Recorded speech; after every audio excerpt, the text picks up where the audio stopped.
সৈয়দনা আদম পৃথিবীতে আসলেন, এসে থাকতে শুরু করলেন। দিন গড়িয়ে রাত আসে, মাস গড়িয়ে বছর আসে, বছর যায় বছর আসে। ঠিক 940 বছর পর মালাকুল মাউত আদম আলাইহিস সালামের কাছে আসলেন। বললেন, আনা মালাকুল মাউত উকিলা বিকুম, আপনাদের জন্য আল্লাহ আমাকে বানিয়েছে রূহ কবজ করতে। ও আদম, আবুল বাশার, পৃথিবীর প্রথম মানব, প্রথম নবী, আপনার সময় শেষ, রেডি হন। কি হন? খেলা শুরু হবে, এখনই রূহ কবজ করে নিয়ে যাব। সাইয়েদনা আদম বলে, এখন আসছো কেন? আমার আরো 60 বছর বাকি আছে। মালাকুল মাউত বলে, না, আপনি রূহের জগতে আল্লাহর কাছে আপনার সন্তান দাউদকে কয় বছর দিয়েছিলেন? 60 বছরের জন্য 940 বছর আপনার জন্য লেখা। আমি এখন আপনার রূহ কবজ করতে চাই। সাইয়েদনা আদম বলে, আমি মানি না, আমি কাউরে দেই নাই। 60 বছর আমি দেই নাই, আমি আরো বাঁচবো, আমি আরো বাঁচবো, 60 বছর আমি বাঁচবো, আমি দেইতেই নাই। মিয়া যাও। মালাকুল মাউত আল্লাহর যে বলে, আল্লাহ দেয় নাই বলে, আসলে ভুলে গেছে। আসলে আফাতুল ইলমি আন-নিসিয়ান, মানুষ ভুলে যায়, মানুষ বড্ড ভুলে যায়। আমরা অনেক সময় খাইয়াও কই খাই নাই। অনেক কিছু আপনি দিছিলেন কিন্তু ভুলে যাই, গলার নিচ দিয়ে নামার পরে কই তুমি কিচ্ছু দাও নাই। আছে না নাই? নাসিয়া আদম ফানাসিয়া বানু, আদম আলাইহিস সালাম ভুলে গেছেন, তাই আমরাও ভুল করি, ঠিক কি না? এজন্য আমাদের নেতারাও বলে এটা দেব ওটা দেব, নির্বাচনের পর সব ভুলে যায়। আছে না নাই? ওই যে আদম আলাইহিস সালাম ভুলছে, আমরাও ভুলে যাই। ওনাদের দোষ কি? ভুলে যায়, বেমালুম ভুলে যায়। আল্লাহ বললেন, মালাকুল মাউত আর জোরাজুরি করো না। 940 নয়, ঠিক 1000 বছর পরে আদমের কাছে যাবা। আমি আমার আদমের ভাগ্যে এই জিনিসটাই রেখে দিয়েছিলাম রে মালাকুল মাউত। আমি আগ থেকে এটাই রেখেছি, আমি জানতাম সে ভুলে যাবে। চিল্লায় এখন সুবহানাল্লাহ। তার মানে পৃথিবীর সবচাইতে লম্বা মানুষ, 60 হাত লম্বা, এত শক্তিশালী আদম আলাইহিস সালাম শ্রীলঙ্কাতে প্রথম নেমেছিলেন। এক লাফ দিলে আধা মাইল চলে যাইতেন। সুবহানাল্লাহ। কি লম্বা মানুষ। আদম আলাইহিস সালাম চলে গেলেন, ওনার পরের নবী ইদ্রিস আলাইহিস সালাম, উনি মরে নাই। ইদ্রিস আলাইহিস সালাম মরছে, কে বলছে? উনিও মরেছেন। তবে ওনার মৃত্যুর আজীব এক ঘটনা আছে, অনেক লম্বা কথা। এক ফেরেশতার সাথে ওনার বন্ধুত্ব হয়েছিল, বলেছিলেন আমি আকাশ দেখতে চাই, আল্লাহর কাছে অনুমতি চাই। আল্লাহ বলল, ঠিক আছে, ইদ্রিসকে আকাশে ঘুরাও। প্রথম আকাশে ঘুরলেন, দ্বিতীয় আকাশে ঘুরলেন, তৃতীয় আকাশে ঘুরলেন, চতুর্থ আকাশে ঘুরলেন। ইন দ্য মিন টাইম চতুর্থ আসমানে মালাকুল মাউত পৃথিবীর দিকে নেমে আসছিল। ওই ফেরেশতা বলে, মালাকুল মাউত আপনি কই যান? মালাকুল মাউত বলে, একটু আগে আল্লাহ ফরমান জারি করেছে, চতুর্থ আসমানে আমার নবী ইদ্রিসের রূহ কবজ করো। সুবহানাল্লাহ। আমি বললাম, আল্লাহ আপনার পাঠানো নবী সাইয়েদনা ইদ্রিস থাকে দুনিয়ায়, চতুর্থ আসমানে পামু কই? আল্লাহ কয়, কথা নাই, দৌড় দে। আমি দৌড় দিলাম, এসে দেখি ইদ্রিস আলাইহিস সালাম এখানে রেডি। সুবহানাল্লাহ। ওয়া রাফা'নাহু মাকানান আলিয়্যা। ইদ্রিস আলাইহিস সালামের রূহ কবজ দুনিয়ায় হয় নাই, চতুর্থ আকাশের মধ্যে হয়েছে। একটু চিৎকার করে পড়বেন সুবহানাল্লাহ। এরপরে সুলাইমান আলাইহিস সালাম, উনি তো মরে নাই, মরছে? উনি জিন চালাইতো, উনিও মরবে? শক্তিশালী একজন নবী ছিল। উনি মালাকুল মাউতকে বলেছিলেন, মালাকুল মাউত আমার মৃত্যুর সুয়াইয়া, সামান্য কিছু আগে আমারে বইলো, আমার একটা কাজ আছে। মালাকুল মাউত মৃত্যুর কিছু সময় আগে এসে বলল, সুলাইমান টাইম ইজ আপ, সময় শেষ, অল্প কিছু সময় বাকি, কি করবেন করেন। সাইয়েদনা সুলাইমান জিনদেরকে ডাকলো, ও জিনেরা, বিশাল একটা প্রজেক্ট আছে, প্রজেক্টে কাজ শুরু করো। আর কিছু জিনকে বলল, চারদিকে গ্লাস ফিটিং করা একটা রুম বানাও। সাইয়েদনা সুলাইমান আলাইহিস সালাম গ্লাস ফিটিং করা রুমের ভেতরে ঢুকলেন। এই রুমে ঢুকার দরজা নাই, হাতে একটা লাঠি নিলেন। কি নিলেন?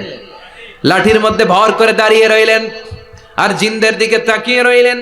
জিনেরা এত বদমাশ ছিল, সাইয়েদনা সুলাইমান দাঁড়িয়ে না থাকলে কাজ করতো না। ছিল ফাঁকিবাজ। কি ছিল?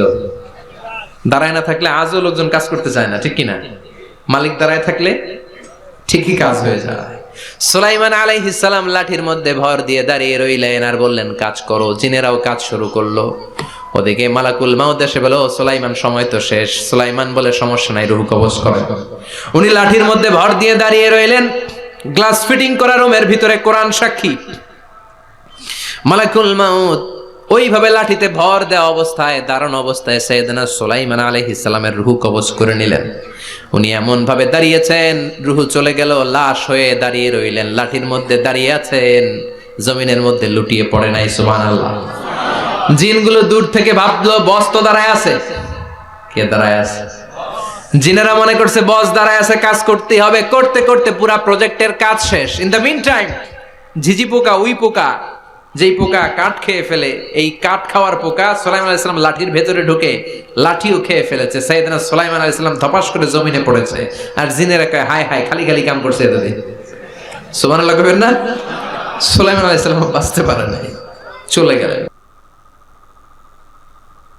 মুসা আলাইহিস সালাম মরছে? উনি মরবে কেন? উনি তো খালি মারে। মরছে? এক থাপ্পড়ে ফেরাউনের বাবুর্চি নাই। মুখের আগে হাত চলতে কয়েকজন, এর মধ্যে মুসা আলাইহিস সালাম আছে না নাই? মালাকুল মাউত মানুষের আকৃতিতে অনুমতি না নিয়ে ঘরের ভেতরে ঢুকে গেল। ঢুকে বলে আনা মালাকুল মাউত, আমি মৃত্যুর ফেরেশতা। তো কি চাও? জিতু আন আকবাদা রূহাক, আপনার রূহ কবজ করতে আসছি। কিন্তু মুসা আলাইহিস সালাম দেখতেছেন দিব্য একজন মানুষ, কি দেখে? আবার সালাম দেয় নাই, অনুমতি নিয়েও ঢুকে নাই। অমিয়া অনুমতি নিয়ে ঘরে ঢোকার দরকার আছে না নাই? মুসা আলাইহিস সালামের মেজাজ বড় গরম। উনি বললেন কি করবি? কয় আপনারে মারবো। কয় এদিকে আয়। মালাকুল মাউত মনে মনে ভাবে এতদিন সব মানুষগুলো আমারে দেখলে দিত দৌড়, আজকে মনে হয় আমারে দিতে হবে দৌড়। এক পা গায়ে দুই পা পেছায় সাহস করে সামনে গেলেন। আবার মুসা আলাইহিস সালাম দিলেন এরকম থাপ্পড়। ফাসাক্কাহু ফাফাকু আইনা, বুখারীর বর্ণনা, এক থাপ্পড়ে চোখ নাই। ঠিকই মালাকুল মাউত দৌড়, এক দৌড়ে আল্লাহর কাছে। আল্লাহ বললেন রাখো, এটা মুসা আলাইহিস সালাম, তার মেজাজ বড্ড গরম, আমাকে কথা বলতে হবে। আল্লাহ বললেন মুসা, বুখারীর বর্ণনা, গরুর পিঠের উপর হাত রেখে দাও। রাখা হলো।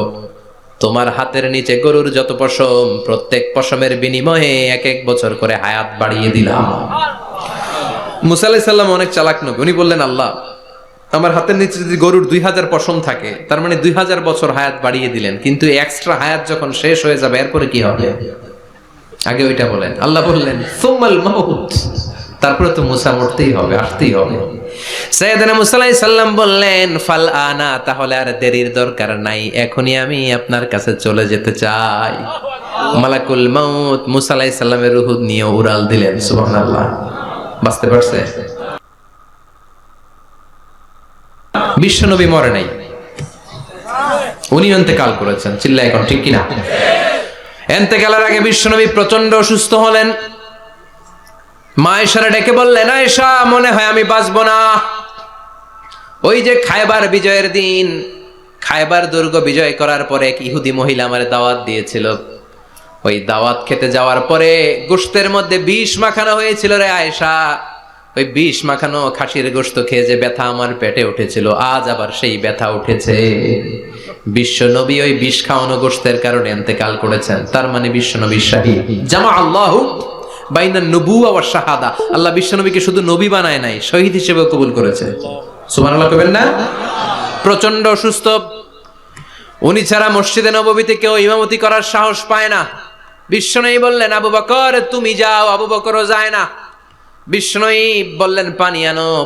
বিশ্বনবী পানি দিয়ে ওযু করলেন। ওযু করে কয়েকজন সাহাবীকে ধরে উঠতে চাইলেন, আবার ধপাস করে বেহুশ হয়ে পড়ে যায়। বিশ্বনবী উঠতে পারে না। আবার বললেন ঠান্ডা পানি আনো। পানির ভেতরে বিশ্বনবী 2 হাত ঢুকিয়ে দিয়ে ঠান্ডা ভিজা হাত দিয়ে চেহারার মধ্যে মাসে করলেন আর বললেন ইন্নালিল মাউতিলা সাকারাত, হায়রে মৃত্যুর কি যন্ত্রণা, হায়রে মৃত্যুর যে কি কষ্ট। ও মিয়া, বিশ্বনবী যদি মৃত্যুর কষ্টে কাতরায়, আমাদের অবস্থা কি? আমাদের নসিবে কি আছে? আল্লাহ তুমি বাঁচাও, পড়ে না আমিন। বিশ্বনবী কাঁদছেন, সাহাবারা একের পর এক দেখতে আসে, কান্নার রোল পড়ে গেল চারদিকে। বিশ্বনবীর কলিজার টুকরা নয়নের পুটুলি সাইয়্যিদাতুনা ফাতিমা বিশ্বনবীর কান্না সহ্য করতে পারে না।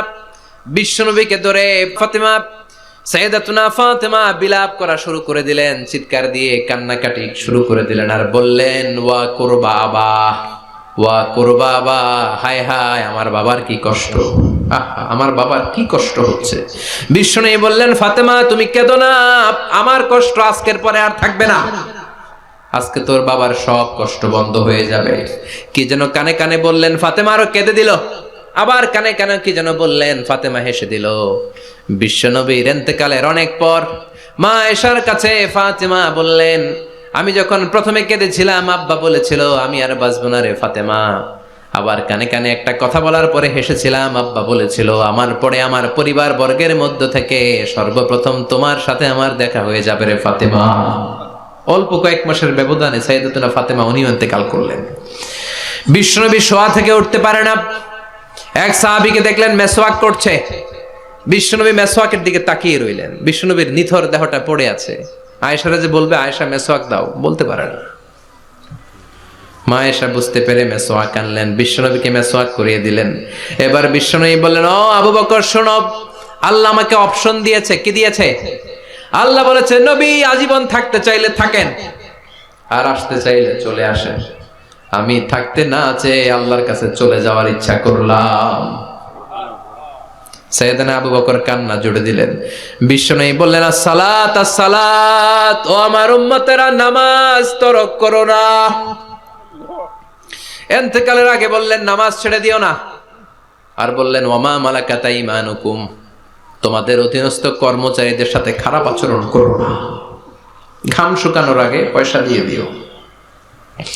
আর হাত দুটো উঁচু করে বললেন আল্লাহুম্মা ইলার রাফিকিল আলা, ও আল্লাহ আমি আপনার কাছে যেতে চাই। এই কথাটা বলে বিশ্বনবীর হাত দুইটা থপাস করে জমিনে পড়ে গেল। বিশ্বনবীও চলে গেলেন। থাকতে পেরেছে কেউ? চিল্লায় বলেন। এজন্য আমরা আল্লাহর কাছে ঈমানি মৃত্যু চাই। কি মৃত্যু?